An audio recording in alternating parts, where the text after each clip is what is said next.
Gracias, Fede. Ok. Buenas tardes a todos, a todas. Veo un par de caras conocidas, ¿eh? Qué bueno, qué bueno. Insisto, siempre digo lo mismo, ya nos empezamos a conocer entre nosotros. Sería hermoso tener la posibilidad de interactuar ya en persona, pero bueno, como somos de muchos lugares y estamos atravesados por esta situación, esto es lo más cercano que tenemos. Gracias a todos por conectarse y escuchar lo que uno puede ofrecer humildemente. Primero de diciembre, cerramos el año, ¿sí? También estamos cerrando, como ustedes saben, la parte de FIP 1, estamos iniciando con el FIP 2, estamos cerrando nuestro primer año, funcionando ya como una academia un poquito más institucionalizada, estamos muy contentos, recibimos todas sus críticas y por supuesto le hacemos lugar, así que a todos los que aportan, muchas gracias.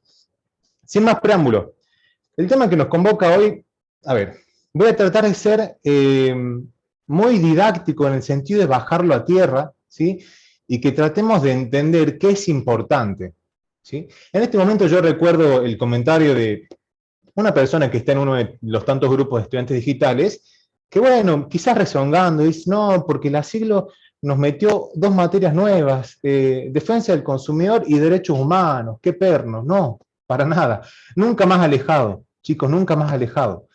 Defensa del consumidor y derechos humanos son dos cuestiones troncales. Son tan troncales que están dentro del entramado constitucional que diseñó el legislador, el primigenio, luego ha ido recibiendo las modificaciones pertinentes en el 94, hemos incorporado esta suerte de derechos de tercera generación. ¿Y qué es lo que nos importa a nosotros?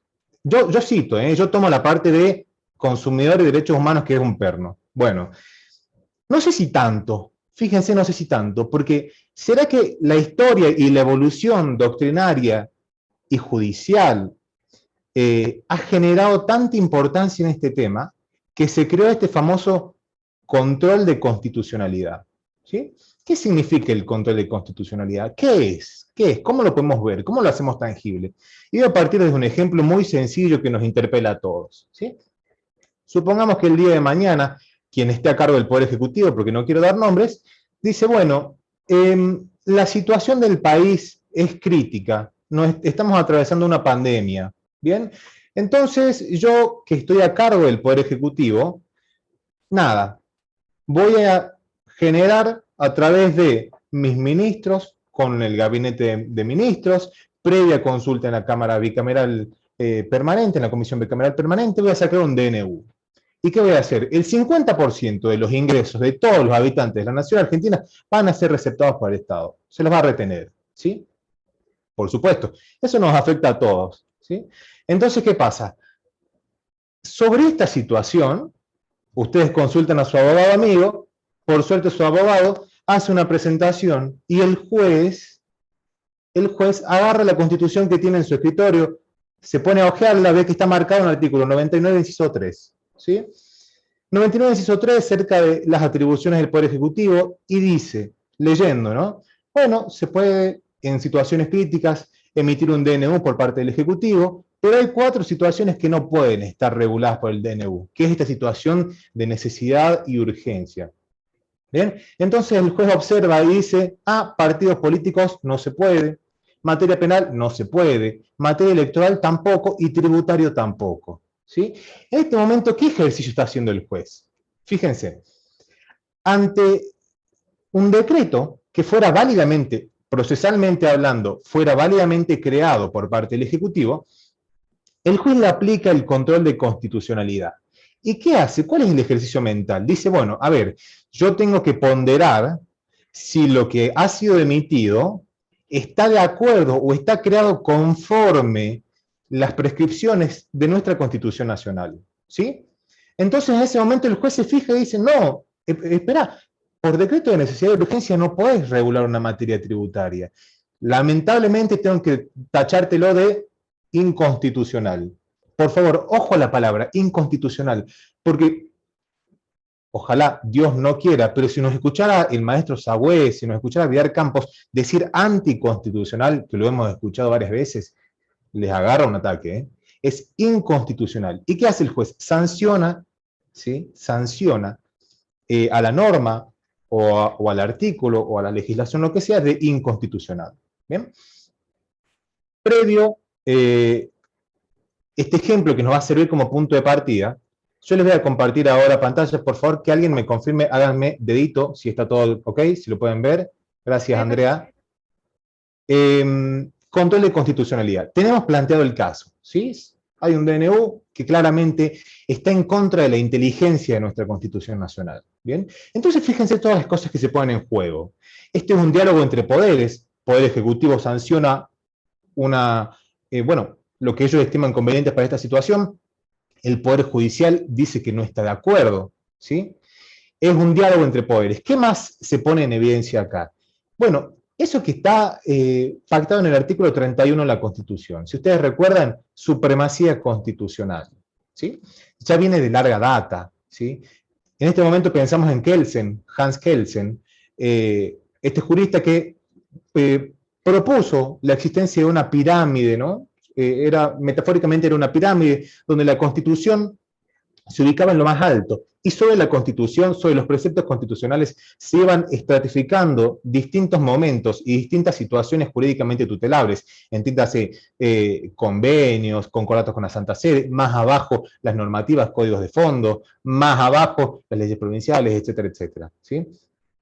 Bueno, esto también está en juego, la supremacía constitucional, el diálogo entre poderes, ¿y qué más? El control que debe hacer el Poder Judicial, último intérprete de la Constitución, sobre las disposiciones que los otros poderes puedan ir generando, ¿bien? Porque a fin de cuentas, sin ir más lejos, el poder, digamos, judicial, ¿sí? La jurisdictio, decir derechos, dictar derechos, decían los romanos, la jurisdictio implica que no, sean ellos quienes controlan, ¿sí? Control de constitucionalidad, quienes controlan que la normativa que se vaya emitiendo y haciendo valer en un Estado esté de acuerdo a esta norma fundamental, que tiene como nacimiento aquel poder constituyente y constituido. Bueno, ¿cuál el constituyente? El originario, el primigenio, que luego se va modificando, ¿sí? Recuerden ustedes que se modifica a través de, artículo 30 nos marca a nosotros el procedimiento, así también tiene que haber una ley, ¿sí? De necesidad de reforma, etcétera, etcétera, todo este proceso que ustedes bien lo conocen, ¿sí? Entonces, fíjense que ese conversatorio, porque la idea de esto es que sea una clase donde ustedes puedan participar, al final vamos a tener un caso práctico y vamos a ver cómo lo resolvemos, ¿sí? Fíjense, vamos a ver el origen del instituto, ¿de qué? Del control de constitucionalidad, por supuesto. La evolución histórica, ¿sí? Porque como tal, fíjense, es interesante, no ha sido una creación de los legisladores, no ha salido de la mente de algún legislador que lo propuso, no, por supuesto que no. Esta es una creación pretoriana, y que nosotros lo recogemos, ¿sí? Por herencia de aquel derecho estadounidense que tanto nos ha ilustrado, ¿bien? Incluso la Constitución estadounidense que sirve de base para nuestra Constitución, el federalista, bueno, tema para otra charla. Clasificación y derecho comparado. Clasificación de que, bueno, quizás de los tipos de controles que existen. Y derecho comparado, claro, en otros lugares se aplican otros tipos de controles, igualmente válidos. Cada Estado, según su política, ¿sí? Según su política, elige cómo va a poner en práctica esta institución. Luego los efectos. ¿Efectos de qué? De la declaración de inconstitucionalidad, ¿sí? ¿A quién te afecta? ¿A mí? ¿A vos? ¿A todos? ¿A las partes? Lo veremos en su momento. Formas de oponer el control. ¿Cómo hacemos nosotros que el juez se tome la atribución de controlar la constitucionalidad de una norma o de un artículo? Muchas veces de un artículo, quizás de un inciso, Luego tenemos la solicitud, ¿sí? Y terminamos con un casito práctico para tratar de engrasar este engranaje que tiene que funcionar de una manera muy armónica. Entonces pasamos al origen. Sí, esto lo tenemos publicado in extenso dentro de nuestro Instagram de Estudiantes Digitales. Pero bueno, por supuesto nos ubicamos, volvemos unos años para atrás, en realidad varios años, ¿sí? 1803, Estados Unidos de América. ¿Qué pasaba en ese momento? Bueno, acá dice sumario porque es como un pequeño resumen muy conciso de lo que fue pasando.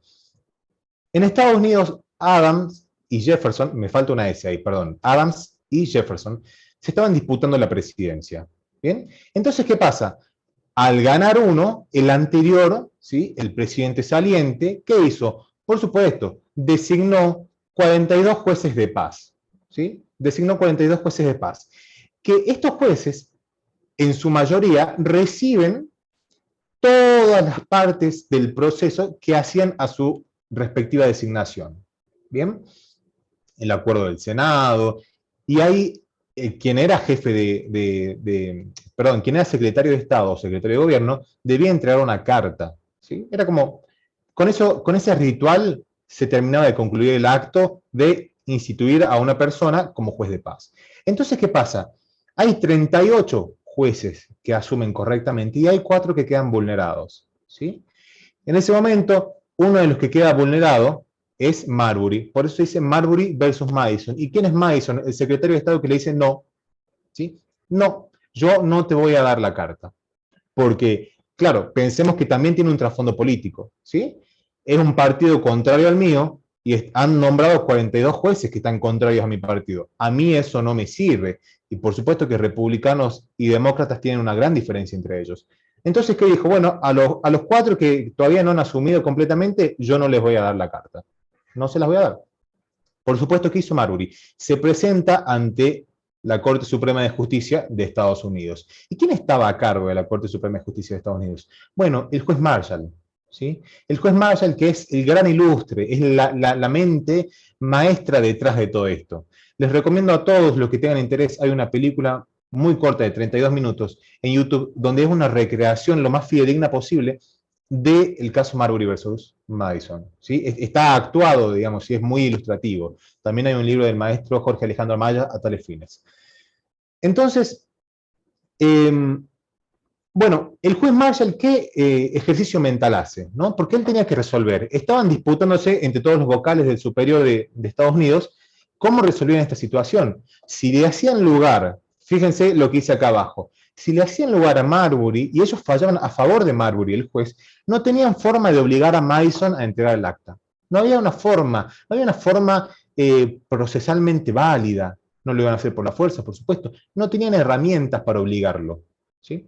Y por el otro lado, ¿qué pasaba? Si ellos fallaban en contra de Marbury, es decir, a favor de Madison, se generaba un peligro que era quizás bastante alto con respecto a la seguridad jurídica, porque era la Corte Suprema de Justicia de los Estados Unidos haciendo lugar a este acto que, a fin de cuentas, era una suerte de capricho y de puja de poderes. ¿Sí? Entonces no tenían cómo fallar, estaban en una encrucijada.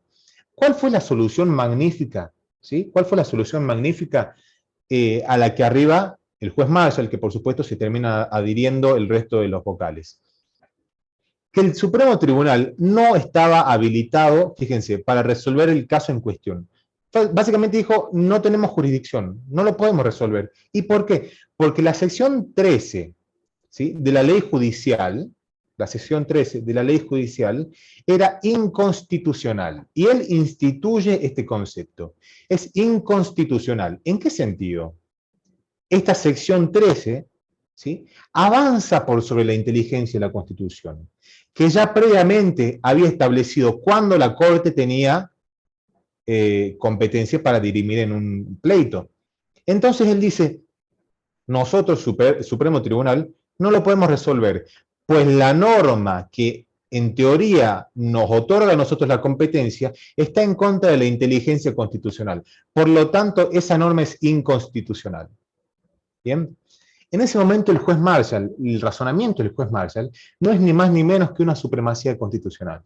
El padre de la supremacía constitucional. Porque él dice, la Constitución me dice una cosa, y esta sección 13 de una ley judicial me dice otra cosa. ¿A quién tengo que seguir yo como supremo custodio de la Constitución? Claro que a la Constitución. Y resuelve de esa forma. ¿Sí?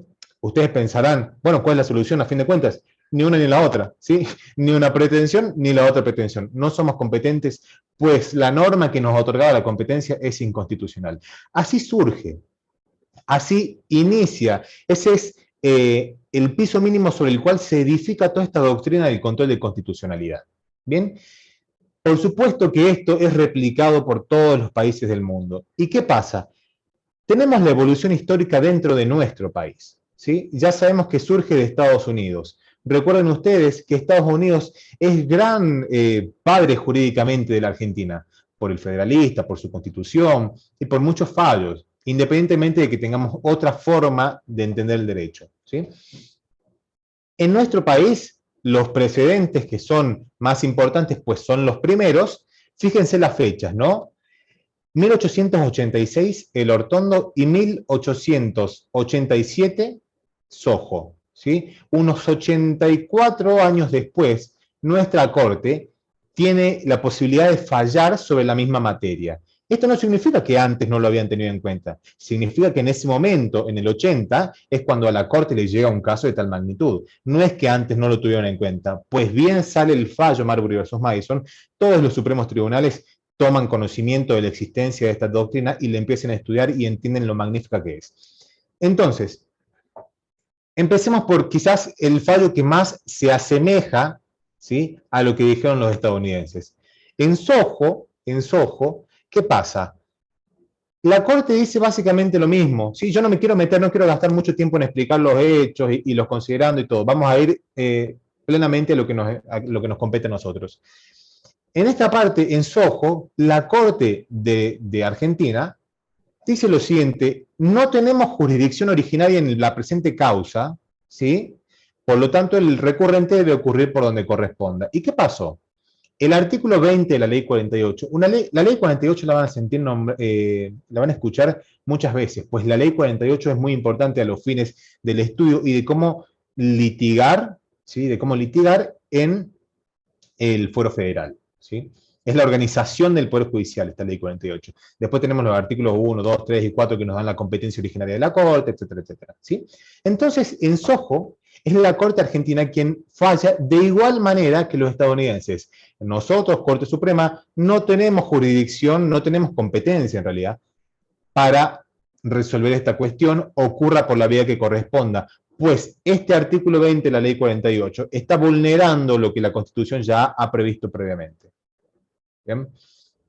Por otro lado, el Hortondo, ¿sí? El Hortondo. Veamos un poquito esta breve cita del fallo, ¿sí? Dice, es elemental, fíjense que es muy didáctico lo que dice la Corte, es la función didáctica y de enseñar de las Cortes. Es elemental en nuestra organización constitucional la atribución que tienen y el deber, ¿sí?, en que se hallan los tribunales de justicia, no dice la Corte Suprema de Justicia de la Nación, dice los tribunales de justicia, de examinar las leyes en los casos concretos que se traen a su decisión.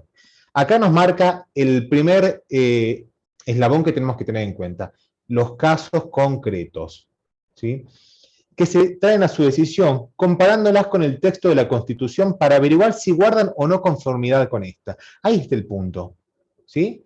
Fíjense, volvamos al ejemplo que vimos al principio. Tenemos este DNU del 50% de los tributos, ¿no?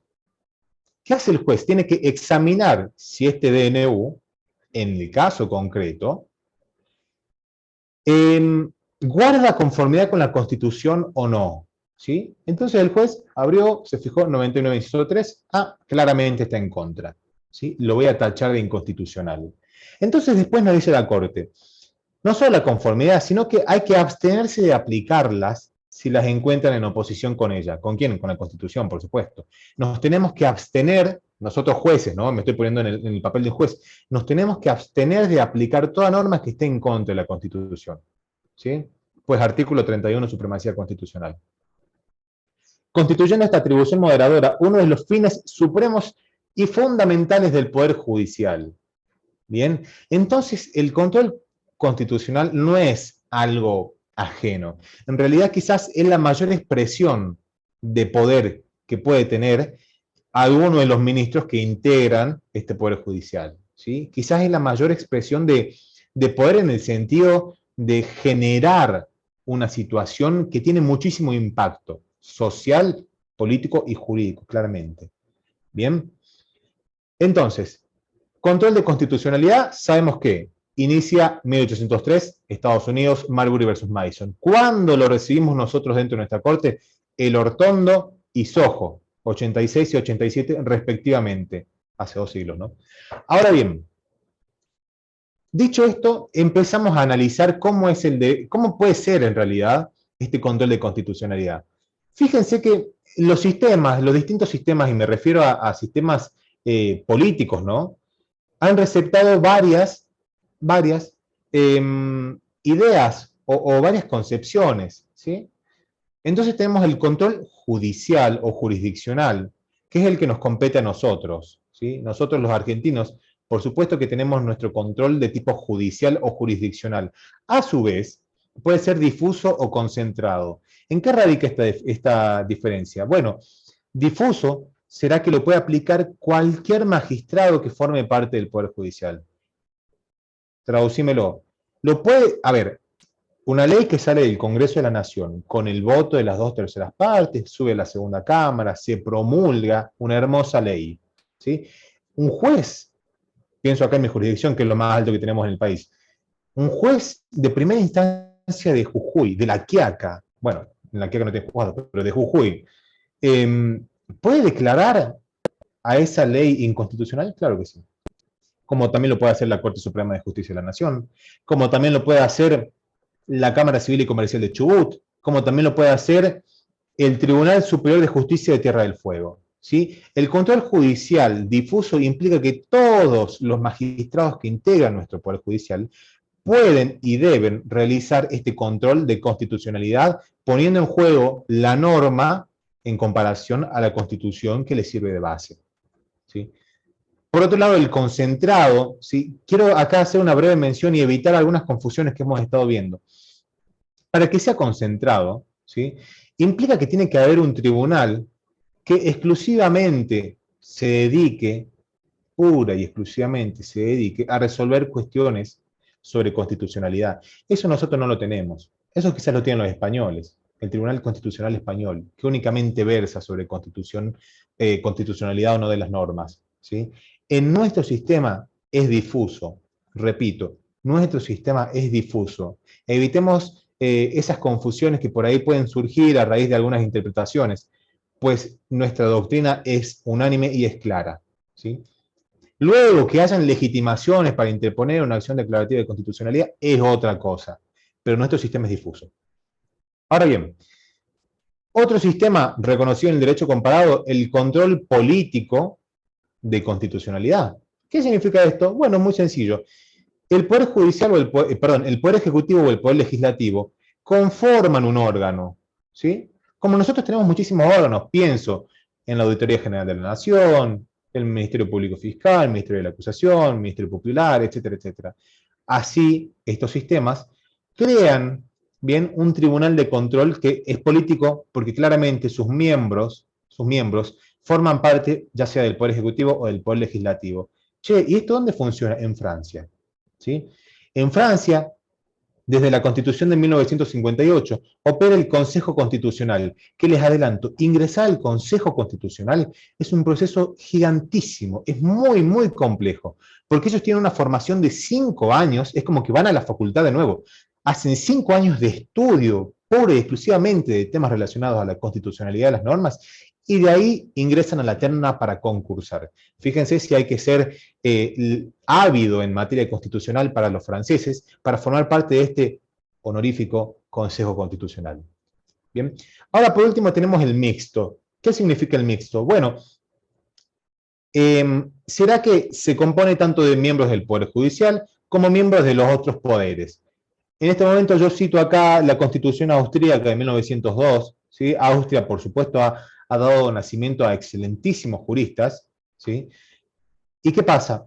En esa Constitución, el control de constitucionalidad lo ejercía un grupo de personas que formaban un consejo, ¿sí? Integrado por miembros del Poder Judicial, pero también de hombres importantes del país. Hoy en día eso nos queda medio obsoleto, ¿sí? Podríamos decir nosotros, personalidades jurídicas de relevancia del país. Díganlo como ustedes quieran. Pero la Constitución decía hombres importantes del país públicamente hablando. Bien, hace referencia, por supuesto, a esta situación mixta, porque es medio jurisdiccional, pero también tiene su tinte político.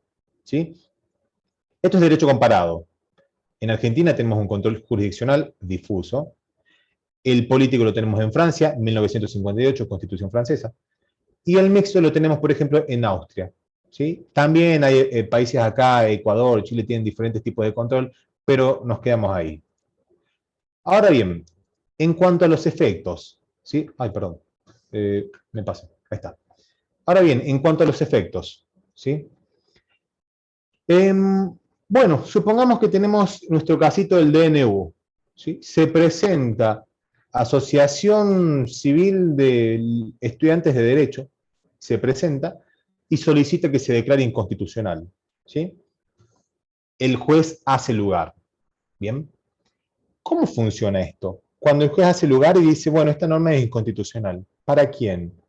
¿Para nosotros las partes litigantes? ¿Para todo el entramado social? ¿Cómo opera? Bueno, acá hay dos posibilidades, interpartes, es decir, las partes que litigan, ¿sí? A los efectos del caso concreto que las partes pusieron en conocimiento del tribunal, a los efectos de ese caso concreto, se declara la inconstitucionalidad de la norma. Spoiler, es correcto. Así funciona en nuestro país. Ahora bien, erga omnes, como ustedes bien saben, significa ante todos o contra todos. ¿Sí? Algún maestro dice eventualmente contra todos. Bueno, este es el otro tipo de efecto que puede tener. ¿Sí? Es decir, el juez dice la norma es inconstitucional y es inconstitucional para todos. ¿Bien? En principio no funciona así en nuestro país. ¿Y por qué digo en principio? Bueno, porque han habido casos, ¿sí? Sobre todo en los últimos tiempos, donde la corte, bueno, nos da a entender que podría aplicarse erga omnes. Y les tiro un caso, el caso Fait. No sé si ustedes recuerdan, Carlos Fait, quien fuera jurista, integraba la Corte Suprema de Justicia de la Nación, ¿sí? El famoso caso Fait es uno de los ejemplos en los cuales los doctrinarios y los que saben dicen que la Corte, dentro de los considerandos, da a entender que se tiene que aplicar erga omnes, es decir, para todos o contra todos. Este caso es muy puntual porque habla de la judicatura, habla de los 70 a 75 años, ¿sí?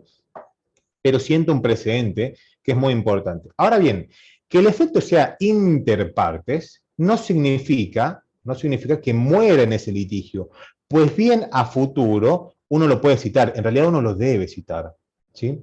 Supongamos, ¿no? En el estudio estamos nosotros discutiendo la constitucionalidad de la retención del impuesto a las ganancias a los jubilados, ¿sí? Nosotros cuando tengamos una sentencia a favor, el efecto de esa sentencia va a ser interpartes, pero se lo haremos expansivo a todos los otros casos que tenemos de similar impronta. Es decir, cuando vayamos a presentar un reclamo en los mismos casos, porque hay un jubilado que le retienen impuesto a la ganancia, vamos a decir que el juez tiene que tener en cuenta el fallo de la Cámara, etcétera, etcétera, etcétera, donde hace lugar a nuestra pretensión. Entonces, independientemente de que el efecto sea interpartes, el jurista y el letrado que vaya a litigar en esta situación tienen que tenerlo presente y citarlo como precedente. Pues bien, por una cuestión de economía procesal, el juzgador debería tomarlo por lo menos en cuenta y fundamentar si es que se sale de ese criterio. Recordemos que la Corte Suprema de Justicia de nuestra nación ha dicho claramente, los fallos de la Corte no son de aplicación obligatoria para todos los jueces inferiores, pero por una cuestión de economía procesal, de buena fe y de coherencia, ¿sí? Los tribunales inferiores deben seguir los lineamientos de la Corte. Pues bien, uno puede empezar a recurrir y llegar a la Corte donde se va a expedir de nuevo sobre lo que ya dijo. Ahora bien, los juzgadores de menor instancia se pueden correr de lo que dijo la Corte, sí, pero fundamentando por qué ellos se corren de la doctrina que ha sentado la Corte. Bien. Entonces, redondeamos. El efecto interpartes. Algunos fallos han dicho que puede ser erga omnes. ¿Interpartes significa que se acaba ahí? No, por supuesto que no. Pues crea un precedente que el letrado lo deberá tener en cuenta. Ahora bien, las sentencias generan su efecto expansivo para con los tribunales inferiores que en caso de correrse de esta decisión de un tribunal superior deben fundamentar por qué se corren, se alejan, se distancian de esta resolutoria que ha sido previa sobre la misma materia. Economía procesal, buena fe, coherencia. ¿Sí? Que muchas veces las cortes de turno, en este caso la corte que está conformada por nuestros ministros, tienen que necesariamente actuar coherentemente. El sistema jurídico no puede contradecirse todo el tiempo, ¿sí? Tiene que ser armónico. Entonces se hace mucho hincapié en la coherencia entre los estratos judiciales. Ahora bien, fíjense que a la derecha hay una cita de Gossaini, ¿sí? El maestro constitucionalista. Entonces dice, quedó en la Corte Suprema de Justicia de la Nación la palabra final en cuestiones de constitucionalidad y en los tribunales inferiores el control y fiscalización del principio de la supremacía. ¿Qué nos da a entender él? Que los tribunales inferiores, juez de primera instancia, cámaras, etcétera, etcétera, controlan y fiscalizan la supremacía a través de este control de constitucionalidad, así como también lo hará la Corte, pues es la Corte la palabra final. Lo que diga la Corte es lo que se tiene que aplicar. Ahora bien, alguno que habrá estudiado mucho de constitucional o eventualmente de derecho internacional público me va a decir, che, Agustín, ¿y qué pasa con esa famosa Corte Interamericana de los Derechos Humanos? ¿Sí? Pacto de San José de Costa Rica, Corte, Comisión, ¿sí? Bueno, sin entrar de lleno, porque esto es tema para otra charla, en nuestro sistema judicial y los fallos que fueron surgiendo a raíz de esta disputa, tenemos un fallo que ha sido muy, muy importante, que es el fallo, se lo suele conocer como Fontevecchia. El nombre técnico es Ministerio de Relaciones y Cultos sobre cumplimiento de sentencia Fontevecchia contra Estado argentino. ¿Qué pasa en Fontevecchia? Se plantea esta situación, ¿no? La Corte Interamericana de Derechos Humanos puede ir en contra y obligar a la nación argentina a cumplir una sentencia que sea contraria a nuestra Corte Suprema de Justicia de la Nación. Sobre eso se generan dos escuelas, el monismo, sí, el dualismo, charla para otro momento, pero les adelanto qué es lo que dijo la Corte y que es muy importante que lo tengamos en cuenta. A raíz de Fontevecchia, la Corte ha dicho, no existe una cuarta instancia. La Corte Interamericana de Derechos Humanos no es una cuarta instancia. Por lo tanto, los fallos que la Corte Suprema de Justicia de la Nación haya emitido en determinada materia, que eventualmente luego sean criticados por parte de la Corte Interamericana, se tendrán en cuenta. Pero no es una cuarta instancia, por lo tanto no es de cumplimiento obligatorio. Es una cuestión de identidad constitucional. Es una cuestión de teoría de los contralímites. Se está desarrollando muchísimo en materia constitucional esta escuela, ¿sí? Porque básicamente Argentina se plantó ante este entramado, ante este grupo de naciones que conforman, ¿sí? Que conforman la Corte, ¿sí? Se plantó y dijo, nosotros, con todo respeto, no vamos a tomar lo que ustedes digan como obligatorio, pues ustedes no son cuarta instancia. Pues no es lo que quiso decir el legislador cuando ratificó el tratado. Ténganlo en cuenta, chicos. Es quizás un tema para otro momento, pero es muy importante. Ahora bien, formas de oposición, ¿sí? Cómo uno opone, cómo uno acciona, cómo uno pone en el escritorio del juez, ¿sí? En tela de juicio alguna normativa. Pienso en el primer ejemplo que vimos de los tributos, 50%, ¿sí? Bueno, dice la doctrina que hay dos formas, por acción o por excepción, o por vía indirecta, ¿sí? ¿Cuándo sería por acción? Bueno, cuando el objeto de la demanda, el objeto mismo de la demanda, cuando vayan a ejercer o los que ya trabajan, sabrán bien que en la demanda uno pone, bueno, introducción, seno juez, personería, objeto. Claramente, ¿qué es lo que quiero? Después, fundamento, ¿sí? Objeto, que vengo por la presente a solicitar, se declara inconstitucional, tal cosa, ¿sí? A raíz de los fundamentos de hecho y derecho que a continuación expongo.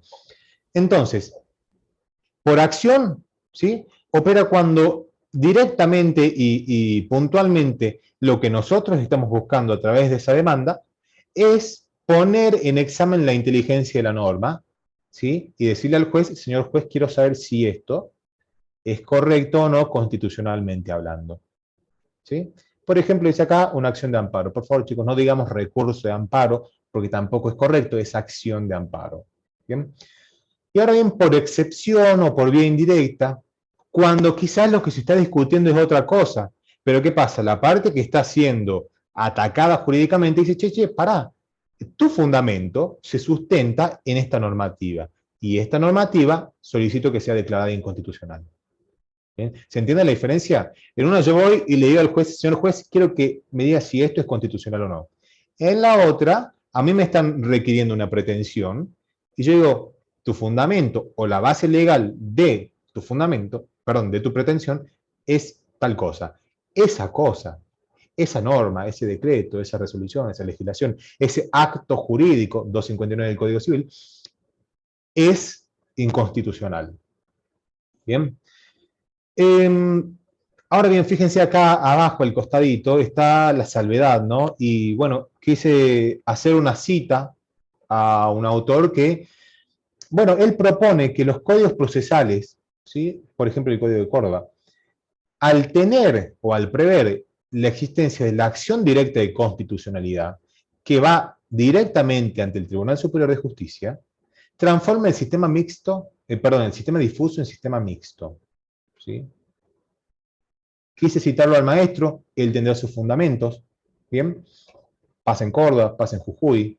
¿Sí? Él dice que se transforma en un sistema mixto, pues bien, será difuso el control, pero también a través de esta acción directa de constitucionalidad, y al tener un salto, un persaltum hacia el Tribunal Superior de cada provincia, de los que receptan este tipo de normas, se genera esta, bueno, diferente concepción de los sistemas aplicables, ¿sí?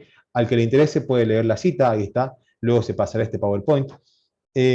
Quizás no la doctrina mayoritaria, pero bueno, tienen que saber que existe, y ustedes que para rendir en el siglo XXI estudian del Código Procesal de Córdoba, sepan que existe la acción directa de constitucionalidad, que tramita directamente ante el Tribunal Superior de Justicia de Córdoba, y es justamente a los fines de declarar si una norma es conteste o no con la Constitución. ¿Bien? Ahora bien, ¿Te en cuanto a interrumpo la... un minutito? Sí. Mira, ahí, bueno, Hugo ahí hizo unas preguntas según los requisitos, yo creo que te ha quedado respondido, pero hay algunas dos preguntas que estaría bueno que aclaremos o respondamos. La de Lucía, que creo que es un tema que todavía no has tocado y es un tema de FIP2 en realidad. Se lo digo A a ver. Lucía para que se quede tranquila, que no se lo van a preguntar ahora sino en el FIP2, pero igual. Dice Lucía, ¿puede el juez solicitar de oficio la inconstitucionalidad de Ah, una norma? ojo, Eso es un tema que ojo. sí, está ahí para el EFIP 2, pero bueno, ahí la U lo puede decir. Eh, Y otra persona dice, en un práctico preguntaron si se puede eliminar la Corte Suprema por DNU. ¿Y qué pensás vos no, al respecto, Agus? Esas dos cositas. no, no, muchachos, no. No, porque, a ver, voy a ir de atrás para adelante. Por DNU, eliminar la Corte Suprema, quien fuera la cabeza del Poder Judicial, eso, discúlpenme, pero a mi humilde entender, si es que es un DNU, no es un DNU en un modelo democrático constitucional. Ahora, pienso que esta persona está, en su momento, ha leído las cuestiones que están pasando en Venezuela, que el Ejecutivo decidió eliminar el Congreso, etcétera, etcétera. Bueno, depende mucho del sistema político que esté imperando en cada país, pero me parece que sería totalmente, ¿cómo decirlo sin errar en las palabras? Sería antidemocrático, sería inconstitucional, sería, no sé, en cierto punto sería o responde a una situación donde la democracia está viciada, por no decir golpe de Estado, ¿no? Eh, aclaro ahí. Santiago, no sé si estás levantando la mano o... Sí, no, pero hablan y yo me confundo, pero me parece que lo DNU, la palabra te lo dice, decreto de necesidad de urgencia. ¿Son por catástrofe o por el último tema que tuvimos de emergencia sanitaria? No hay otra cosa para presentar un DNU, para eliminar ni otra cosa, ni tributario, ni nada. Mi pregunta es Claro, si son para catástrofe y por lo que tuvimos ahora del COVID, que pues, o digamos, a ver, 2001, el estado de sitio que podía sacar el presidente.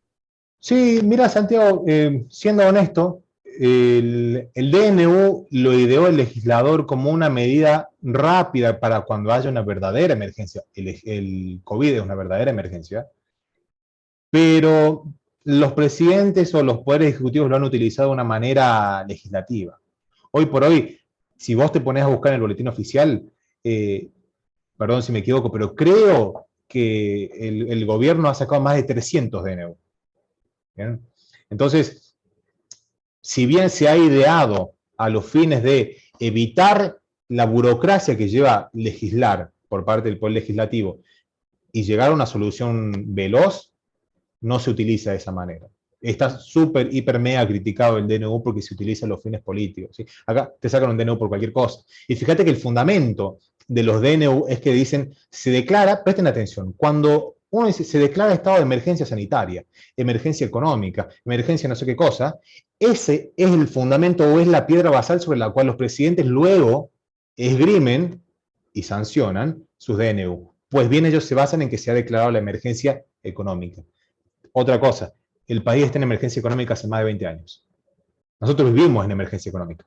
Entonces, si bien es cierto que el DNU se ha creado a los fines de situaciones muy urgentes y de suma necesidad, no se utiliza correctamente. Así que tu apreciación es correcta, ¿sí?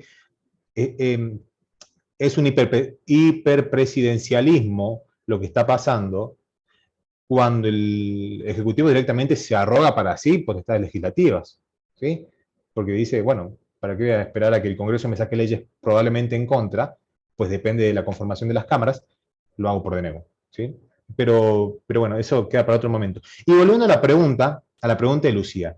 Fíjate, Lucía, deberás tener cualidades de vidente, porque fíjate lo que dice acá abajo, ¿sí? Formas de solicitarlo, ¿bien? A petición de parte o de oficio por parte del juez. Te respondemos a tu pregunta en el mismo momento en que pasamos la diapositiva. En nuestro sistema es a petición de parte y por caso concreto, ¿sí? Vos tenés que plantarte ante el juez con un caso concreto en el cual alegues tu interés legítimo, ¿sí? No puedes ir a reclamar una norma porque sí, ¿bien? Si el Ejecutivo o cualquiera, el Legislativo, saca una norma que vos decís, che, a mí la verdad que esto no me gusta, y lo planteas ante el juez, te va a decir, bueno, acredite el interés legítimo que tiene usted. ¿En qué te afecta a vos? ¿O cuáles son tus derechos fundamentales que se están viendo violados a raíz de esta normativa? Bien. En principio, insisto, nuestro sistema es a petición de parte, por parte interesada, que la parte debe acompañar un caso concreto. No es, ¿qué significa caso concreto? Que muchas veces tenemos casos abstractos, cuando ya se solucionó. Bien, supongamos que, no sé, hay un derrame de petróleo a raíz de alguna normativa y ya se terminó de solucionar eso. Se hicieron las tareas correspondientes y se finalizó. ¿Ese es caso concreto? No, pues bien, eso ya está abstracto, ya ha sido resuelto, ¿sí? Ha pasado, fíjate con un fallo de la Corte, como es Provincia de Buenos Aires, ¿sí? Contra Estado Nacional por las escuelas, el tema de las clases, que decían, ¿por qué vamos a esperar el fallo de la Corte si hasta eso ya pasaron los 14 días en que no sé si era Cava o provincia, ha hecho que se suspendan las clases? Si recuerdan el problema jurídico que hubo con la red, etcétera, etcétera. ¿Bien? Ahí es que se le criticaba a la Corte que si no fallaba, ya pasaba el plazo, entonces la cosa quedaba abstracta, la causa quedaba abstracta. ¿Bien? Entonces tenemos que tener petición de parte con un caso concreto, actual, que esté restringiendo, lesionando, amenazando tus derechos fundamentales, y demostrar tu interés legítimo en la resolución de la causa. Ahora bien, Lucía creo que era el nombre. Lucía debe haber estudiado mucho, porque Lucía se acuerda del fallo Mil de Pereira. Fíjate, la Corte Suprema de Justicia en Mil de Pereira, ha dicho lo siguiente: el juez puede hacer el control de oficio, ¿sí? El juez puede hacer un control de oficio, y cuando te ha delineado los 3 caracteres necesarios para que el juez actúe de oficio. ¿Ha pasado? Honestamente yo no lo conozco, ¿bien? No conozco un juez que haya dicho de oficio que una norma es inconstitucional, pero quizás es mi ignorancia.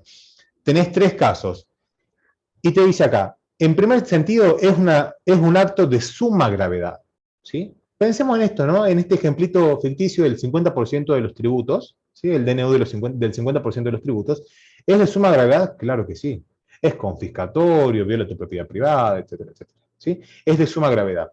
En segundo término, ¿qué dijo? Procede solamente si es necesaria para la solución adecuada del juicio y si éste no puede resolverse de otro modo. ¿Qué te dice acá la Corte? Que no lo hace de oficio cuando quiere, lo hace de oficio cuando tiene un caso en su escritorio y ninguna de las partes se avivó, por así decirlo, de pedir la declaración de inconstitucionalidad. Porque es muy claro, fíjate, procede solamente si es necesaria la declaración de inconstitucionalidad para la solución adecuada del juicio y no puede resolverse de otro modo. Entonces acá la Corte te dice, bueno, vos juez, si tenés el caso en tu escritorio y ninguna de las partes se dio cuenta que puede pedir la inconstitucionalidad de la norma, lo puedes aplicar de oficio si eso te lleva a vos a resolver de la forma más armónica, coherente y constitucionalmente válida posible. ¿Bien? ¿Se entiende esa parte? Ahora después te dice, tiene que adoptarse en causas concretas, ¿sí? Entonces ya nos da a entender a nosotros que tenemos que llevarle al juez un caso, y el juez, ante la ausencia de pedido de declaración de inconstitucionalidad por parte de los letrados, él lo puede suplir. Caso concreto, te lo dice clarito. Después te dice, tiene efecto únicamente para las causas bajo examen, más de lo mismo, y es de naturaleza incidental, o sea que opera por incidente. ¿Bien? Eso es una cuestión procesal. Entonces, respondiendo a lo que decía Lucía, che, ¿se puede hacer de oficio? Sí, la Corte lo ha dicho en el fallo 1000 de Pereira.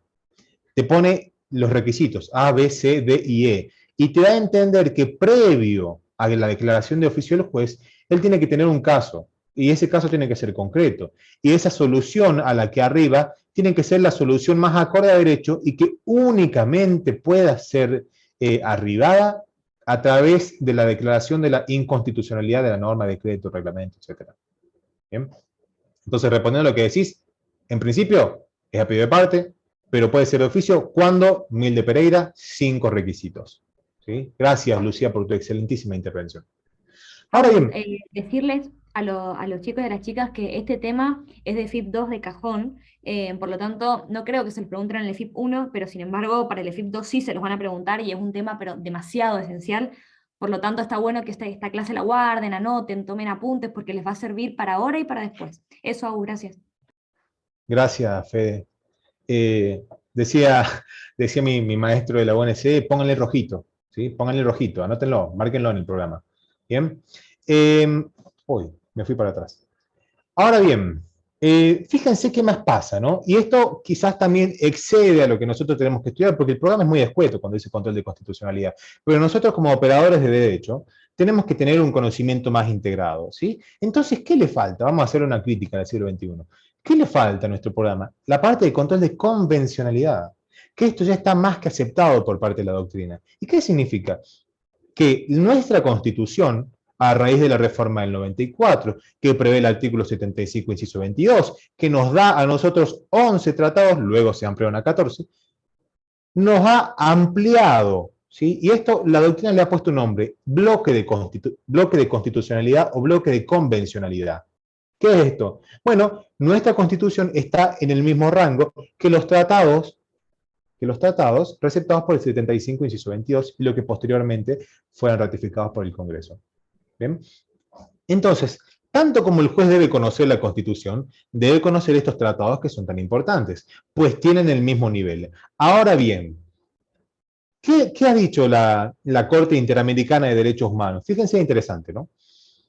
La Corte Interamericana, en un caso Almonacid Arellano contra Chile, que es muy, muy importante, se ha expedido a tales fines. Pues bien, claro, la convencionalidad le compete a la Corte Interamericana, porque la Corte Interamericana, al estar compuesta por varios estados, no opera con la constitución de cada uno, sino que ellos se rigen por los pactos a tales fines, Pacto de San José de Costa Rica. Entonces, ¿qué ha hecho la Corte Interamericana? Fíjense que es muy, muy interesante. En otras palabras, dice acá, ¿sí? En otras palabras, el Poder Judicial debe ejercer una especie de control de convencionalidad entre las normas jurídicas internas que aplican los casos concretos y la Convención Americana sobre los Derechos Humanos. Bien.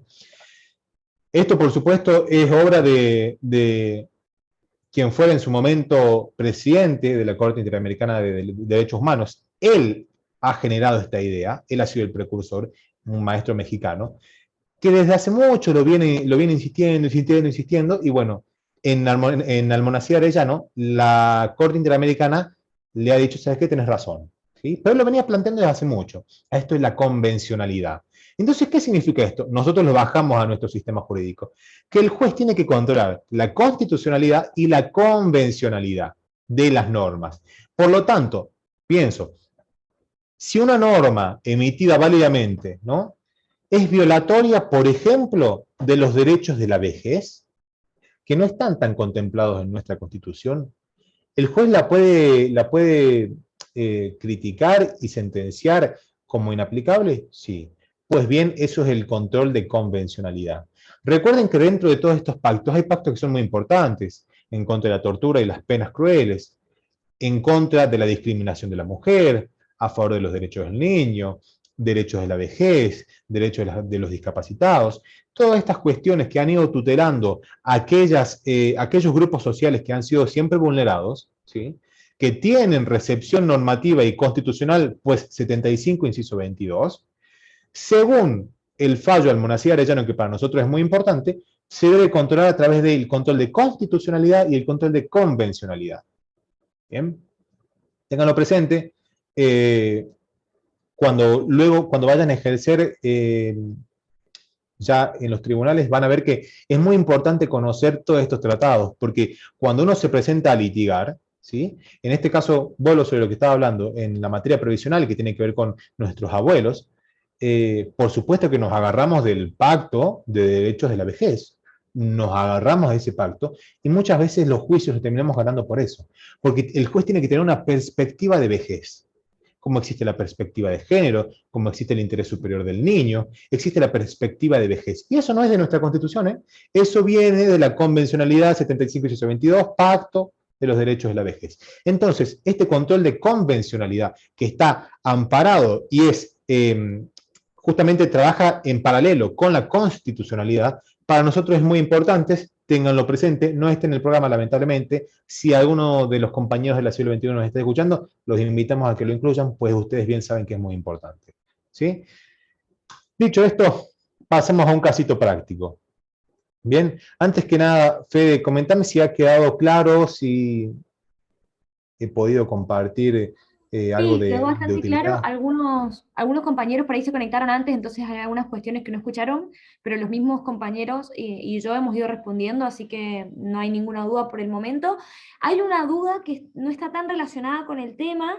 Si querés te la comento brevemente y respondés conciso, porque como te digo, no está relacionada con esto, que es de Hugo justamente y dice, si bien es cierto que no es el tema, pero el DNU puede derogar o suspender la nueva ley de alquileres. Eso dice Hugo. Hagámosla breve para no perdernos en el tema. Un DNU puede derogar o suspender la nueva ley de alquileres. Bueno, a ver, pensemos como aplicadores del derecho, ¿no? La ley de alquileres ha tenido un tratamiento en ambas cámaras y luego ha tenido la promulgación por parte del Poder Ejecutivo, que es un paso previo. Recuerden que tiene unos días para ver si lo veta o no al proyecto, y si no lo veta y lo promulga, sale mejor dicho, ingresa a nuestro entramado jurídico. Así también como si no se pronuncia ni a favor ni en contra, se entiende que está a favor y luego se hace publicar en el boletín oficial. Por lo tanto, el momento en el que el Poder Ejecutivo puede ponerse en contra u oponerse a esta ley de alquileres, quizás era en el momento del veto. Ahora bien, por un DNU, ¿se han modificado normas? Sí, la verdad que sí, se han modificado normas. Entiendo que esto generaría un gran conflicto, ¿sí? Generaría un gran conflicto. Nuestra sociedad civil es muy activa, fíjense, nuestra sociedad civil es muy activa, y todo el tiempo está pendiente de los reclamos. Es una herencia que tenemos de los franceses, que son los maestros en los reclamos. No por nada, en 1789 hicieron la revolución en contra. Bueno. Entonces, de que puede pasar. Pero es claro que la doctrina, los letrados y la sociedad civil se va a oponer claramente en caso de que entiendan que no es correcto. Y existen, asimismo, muchas asociaciones civiles que justamente propenden a la defensa de estos derechos y a estas cuestiones que son quizás un poquito más de lobby o de política o que tienen que ver con el conocimiento de todos, se plantan. Doy un ejemplo, el litigio que está en este momento a raíz de la fiesta de Olivos. ¿Sí? ¿Quién creen que hizo la denuncia por la fiesta de Olivos? Una asociación civil, que fue y denunció penalmente que se habían violado los protocolos, etcétera, etcétera, la mujer del presidente, bla, bla, bla. ¿Sí? No nos metamos en temas que tienen mucho que ver con política y con nuestra realidad social, pues eso nos excede a nosotros y se va de nuestro objetivo, que es puramente académico. Acá no somos partidarios ni a favor ni en contra, simplemente estamos haciendo una apreciación de un caso que ha llegado a los tribunales a raíz de una denuncia por parte de una asociación civil que entendió que, bueno, esa situación quizás nos afectaba a todos, que estábamos todos guardados, y había generado una fiesta, ¿sí? Sin ningún interés político. Así que de que pueda pasar, quizás puede pasar. En el veto era el momento en que lo podía solucionar, si estaba en contra. Pero la promulgaron, ¿no? Bueno, chicos, siendo las 8, casito práctico, ¿sí? Quiero que seamos interactivos, quiero que alguno se anime, alguna se anime, y lo vamos a leer, ¿bien? Lo vamos a leer. Estimo que en este tiempo ya han podido leerlo, ¿sí? Hoy. Básicamente, ¿qué pasa? Bueno, dentro de nuestro país, ¿sí? Se declara la necesidad de reforma de nuestra Carta Magna, estableciendo, ¿sí? El número de senadores, 2 a 3, se inserta la Asamblea Constituyente, ¿sí? Se celebra la Asamblea, y surgen estas 3 temáticas, ¿no? Artículo 30, reforma constitucional, Asamblea Constituyente, etcétera, etcétera. Que se aumentó el número de senadores nacionales de 2 a 3 por provincia, ¿sí? Que se ha insertado en el texto constitucional el Consejo de la Magistratura. ¿Bien? Y por último, que se ha limitado el término de duración de los jueces de la Corte Suprema hasta que alcancen los 70 años de edad. ¿Sí? Entonces dice, bueno, la nueva Constitución es jurada por los convencionales constituyentes, por el presidente, por los miembros del Congreso, la Corte Suprema, etcétera, etcétera. Todo el entramado jurídico está de acuerdo con esta Constitución nueva, ¿sí? Con las modificaciones, y se acerca un juez de la Corte Suprema, esperemos que se acerque a cada uno de nuestros estudios, y nos dice, che, yo tengo 73 años, y esta nueva norma dice que a los 70 años me tengo que alejar de la judicatura. Bien, entonces a nosotros nos hace pensar, ¿no? ¿Cómo ha sido el accionar del poder constituyente? ¿Sí? O constituido, si tiene algún límite o no. ¿Qué puede señalarse respecto de las 3 modificaciones? Esto es una cuestión de quizás pensamiento lateral. Vean bien cuáles han sido las materias de reforma. Sobre eso va la pregunta. Y por último, ¿puede el afectado iniciar un proceso ante un juez de primera instancia para que se pronuncie sobre la validez o no de una norma constitucional? Bien.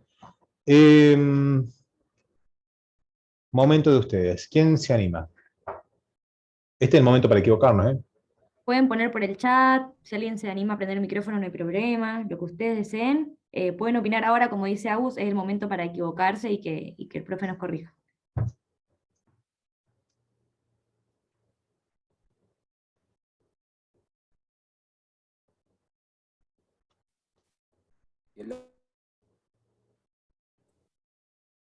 ¿Nadie? Parece ¿Fue que bueno el Santiago quiere accionar o hablar. no? En la primera pregunta. Santiago, decime. ¿Fue legal? ¿Fue bueno? Como ahí pregunta, ¿cómo ha sido el accionar del Poder Constituyente en este caso? Claro, ¿a vos qué te parece? No veo bien, pero a ver, dice, referir a una ley que declara la necesidad de la reforma referida a Carta Postula reformar el número. Yo lo tengo aquí, comienzo lo establecido. ¿Legal? ¿Fue legal o no? No se Bueno, ese... puede, Ah, a no ver. se, ¿Quién dijo eso? no, no se, Elena, mucho gusto, doctor. No, no Elena. se puede reformar eh, porque es inconstitucional. Ajá, a ver, ¿por qué? ¿Por qué? Porque en realidad, por lo que tengo entendido, si estoy equivocada, es inconstitucional porque depende de la cantidad de la población de las provincias. Y el foro de ahí de la Cámara de Senadores es el que dice, digamos, por las 2/3 partes, 2/3 partes, el sí, digamos. Bien, a ver, hacemos una pausa. Tu Sí, respuesta, tu respuesta en principio ha sido correcta. Esta reforma, esta supuesta reforma, ¿no? No ha sido tan ajustada a derecho. Pero el fundamento no viene por ahí. a Bien, ver, sí, presten atención, porque dice, ¿qué se postula? Recuerden ustedes que el artículo 30 nos marca a nosotros que tiene que haber una ley de necesidad de reforma. La última ley que tuvimos se llamaba Ley de Núcleo de Coincidencias Básicas, ¿sí? Pacto de Olivos. Entonces, dentro de esa ley, ¿sí? Tienen que plantearse puntualmente cuáles son los objetos de la reforma, ¿sí? Yo quiero poner un consejo de la magistratura, una auditoría general de la nación, subir de 2 a 3 los senadores, etcétera, etcétera, etcétera. Lo que se les ocurra a quienes vayan a reformar la Constitución. Ahora bien, acá está el punto. Acá arriba nos dice que se postula reformar el número de senadores e insertar en el texto constitucional el Consejo de la Magistratura. 2 cuestiones. Y finalmente, ¿qué se han aprobado? 1, 2, 3. Se han aprobado 3 cuestiones. Ojo. Entonces, ¿qué se aprobó? Los senadores, el Consejo de la Magistratura y de prepo generaron este cambio dentro de la Corte Suprema. Entonces, ¿ha sido correcto el accionar? No. Le diría a la doctrina ultrapetita, ¿sí? ¿Le suena a ustedes? Se ha fallado ultrapetita. Se han extendido más de lo que debía extenderse. Porque uno de los límites que tiene la reforma constitucional, ¿sí?, es lo que se plantea dentro de la ley de reforma. Si no, no hagamos ley de reforma, pongamos lo que queramos, ¿sí? Justamente a esos fines es la ley de reforma. Entonces la ley te va a decir, vamos a modificar 1, 2, 3, 4, 5 cosas, ¿sí? La asamblea se va a celebrar en Santa Fe. La discusión va a durar 180 días. ¿Sí? Esos son límites. Ahora bien, supongamos que se conecta con nosotros el maestro Vidal Campos, nos dice, che, me dan la palabra, quiero dar mi humilde opinión. Hay algunos puntos de la Constitución que no pueden ser modificados. Pues bien, son los contenidos pétreos de la Constitución. Contenidos pétreos. ¿Qué significa esto? Es ese tipo de materias que ha sido tan importante y nos define a nosotros como nación, que no se puede modificar incluso por una reforma. Algunos dirán del artículo 1 al 36, otro del 1 al 33, pero básicamente, ¿qué propone el maestro? Que por más reforma que haya, no podemos cambiar el sistema representativo republicano y federal. No podemos cambiar la democracia. No podemos cambiar los derechos civiles y políticos. No podemos cambiar el principio de legalidad. No podemos cambiar la garantía del juez natural. ¿Sí? El maestro propone que estos artículos, los primeros artículos de la Constitución, conforman el contenido o el conjunto de contenidos pétreos. Entonces tenemos varios límites. Las materias que van a reformar, 1, 2, 3, 4 materias, ¿sí?, el plazo en el cual se tiene que expedir esta convención constituyente o asamblea constituyente, y también tenemos esta cuestión de los contenidos pétreos, que la doctrina es unánime, en cierto punto es pasiva, y todos aceptamos que la idea del maestro es fantástica. Hay cosas que no se pueden cambiar. Pues bien, esa es nuestra identidad constitucional. Una materia muy interesante sobre la que, bueno, uno humildemente edifica su tesis, ¿no? Esa es la respuesta al primer punto, ¿sí? Este tercer puntito que dice acá que se limita a 70 años la participación de los ministros de la Corte, está excedida por sobre los límites que ha planteado la convocatoria. Bien. Ahora, la segunda pregunta, a ver si hay alguno que está bastante vivo. ¿Qué se puede decir de estas 3 cuestiones? ¿No? Estas han sido ejemplificativas, pero tienen un tinte de realidad. El aumento de los senadores, el Consejo de la Magistratura y la limitación a 70 años. ¿Qué tienen en común? ¿O a qué responden? ¿A algunos se les ocurre? Mira, te leo lo que han puesto en el chat a algunos compañeros. Alicia puso, la convención se extralimitó, pues excede en el tratar sobre la edad de los magistrados, pues esto no estaba estipulado en las cláusulas de necesidad de reforma, Perfecto. pero esto lo puso antes de lo que vos dijiste. Después Perfecto, Lucía Alicia. también antes puso, la convencional debe ajustarse a los límites establecidos por el Congreso, en este caso límite material. Perfecto, Y las después 2. Alicia puso, bueno, nada, una cuestión reafirmando lo de los contenidos pétreos. Eso te lo leo para que no quede ahí suelto. Bien, muy correcto lo de las compañeras. Ahora, la segunda pregunta, ¿no? Estas 3 cuestiones que han sido puestas acá ejemplificativamente, ¿a usted los apela, los hace pensar en algo? ¿A algunos se les ocurre qué tienen en común estas 3 cosas? Este es un caso de FIP, no es que yo lo inventé. A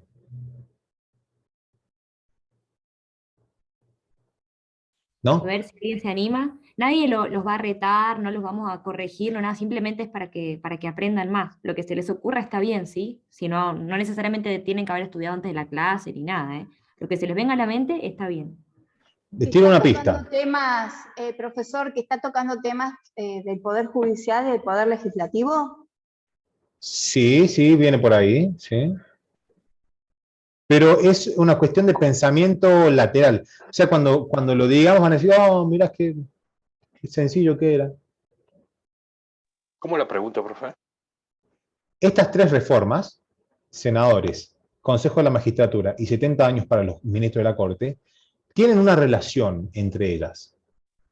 Han dicho, acá Javier dice, se incorporó en la reforma del 90. ¡Bravo! Javier, perfecto, perfecto. Muy bien, Javier, correcto, correcto. Estas tres cuestiones han sido tratadas en la reforma del 94, Pacto de Olivos. Muy bien, Javier, perfecto. Y ahora por último, y esto es lo que más nos interesa a nosotros, ¿no? Fíjense, dice acá, un juez de la Corte se acerca al estudio de alguno de nosotros excelentísimos letrados y dice que él se siente afectado porque la nueva Constitución dice hasta los 70 y él tiene 73. Me siento afectado. ¿Le puedo pedir a un juez de primera instancia que se pronuncie sobre la constitucionalidad o no de la norma? No. Fabricio dice que no. ¿Alguien del otro lado?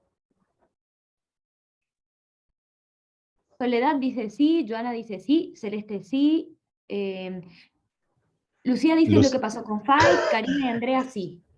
Lucía y Carla me contaron el cuento, me contaron el remate del chiste antes de que yo lo pueda terminar. Perfecto las dos, perfecto las dos. Perfecto Andrea, perfecto Karina, perfecto Santiago. También. Perfecto Hugo Daniel Tarifa. Hugo querido, nos conocemos con Hugo, hay varias caras conocidas. Claro, Anteriormente habías dicho que sí se podía petición de parte en un caso concreto. Perfecto, perfecto. Betiana también tiene razón. Todos están en lo correcto. Claro que sí. Claro que sí. Y Fabricio, respondiendo a lo que vos decís, ¿puede ir a primera instancia? Sí puede ir a primera instancia. Porque nuestro sistema de control es difuso. Por lo tanto, y lo ha dicho la Corte en un fallo que leímos más atrás, que son todos los tribunales inferiores quienes tienen que realizar la tarea de control y fiscalización de la constitucionalidad. Y será la Corte Suprema de Justicia de la Nación quien sea la última intérprete y se pronuncie sobre la constitucionalidad o no. Pero eso no quita, o sea, que la Corte sea la última palabra, el último intérprete constitucional, no quita que los jueces inferiores lo puedan hacer.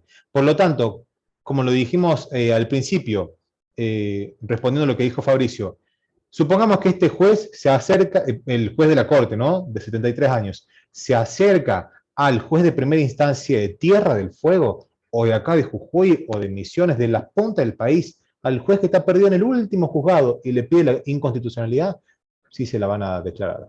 ¿Sí? El juez lo puede hacer.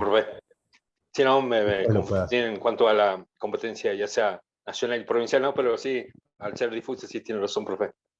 Bien. Entonces,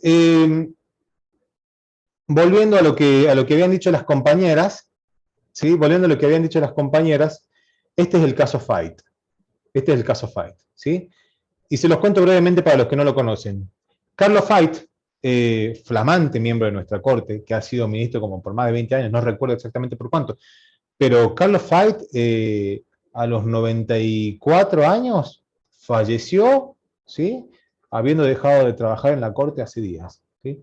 Si ustedes los buscan en las fotos van a ver que Carlos Fight, al lado de Hayton, al lado de Lorenzetti, al lado de Maqueda, que era la corte que estaba conformada en ese momento, todavía no estaban Rosati y Rosenkrantz, ya estaba muy, muy anciano y el doctor tenía una excelente capacidad de análisis del derecho. Sus fallos y su considerando han sido muy, muy, muy útiles dentro de nuestra doctrina, ¿sí? Y él era muy viejito, estaba ya chiquitito, tenía un bastón, pero seguía teniendo una capacidad mental impecable para resolver las cuestiones de la corte. Entonces, ¿qué pasa? Sale la reforma y claro, Fight dice, escúchame, yo tengo más de 73 años, a mí no me van a correr, porque yo mentalmente estoy bárbaro, quizás en cuestiones físicas estoy medio deteriorado, pero mentalmente estoy bárbaro. Entonces Fight se presentó, fíjense el peso que tiene que se presente un juez de la corte como Carlos Fight dentro de un juzgado, y por supuesto el juez de primera instancia le dijo, señor juez, lo que usted dice tiene toda la razón, ¿quién soy yo para discutirle a usted? ¿Sí? Y le hizo lugar a la pretensión, y fue escalando, y fue escalando, y fue escalando, al punto que luego el Estado Nacional, si no me equivoco, ni siquiera lo apeló. ¿sí? El Estado Nacional se allanó, digamos, la pretensión y dijo, no, la verdad que Fait, el doctor tiene razón. Por lo tanto, se declaró la inconstitucionalidad de esa norma. ¿Sí? Fíjense, ¿no? Interesante. El juez hizo que se declare la inconstitucionalidad de una parte de la reforma constitucional. ¿Bien? Esa es como la paradoja del cuento. Se terminó declarando inconstitucional una parte de la reforma constitucional. ¿Bien? Fíjense hasta qué punto escala o campea la supremacía constitucional. Fíjense hasta qué punto. ¿Sí? Compañeros, muchas gracias a todos. Ahí estaban pidiendo que expliqué la primera respuesta de vuelta. Por favor, Primera si puede, respuesta. la primera. A ver. Para que Yo también por las dudas. se me abrió el chat. Con respecto a la primera pregunta, bueno, ¿cómo ha sido el accionar del Poder Constituyente? Se ha extralimitado, ¿sí? Porque fíjate, en la primera parte del caso, dice que las materias que se van a reformar son la cantidad de senadores y el Consejo de la Magistratura, y luego reformaron 3. Por lo tanto, el accionar ha ido extra límite, extra petita, se fue de lo que eventualmente la ley ha planteado como materia de reforma. Pero bueno, sin más, a todos, muchas gracias, espero que les haya servido lo que uno puede compartir. Este material se los enviaremos a todos, la clase se va a subir a las redes, a Drive, a YouTube, y nada, si nos volvemos a ver, no me acuerdo el calendario, pero si no nos volvemos a ver a todos, un excelentísimo fin de año, ¿sí? Muchas gracias por participar y nos vemos la próxima.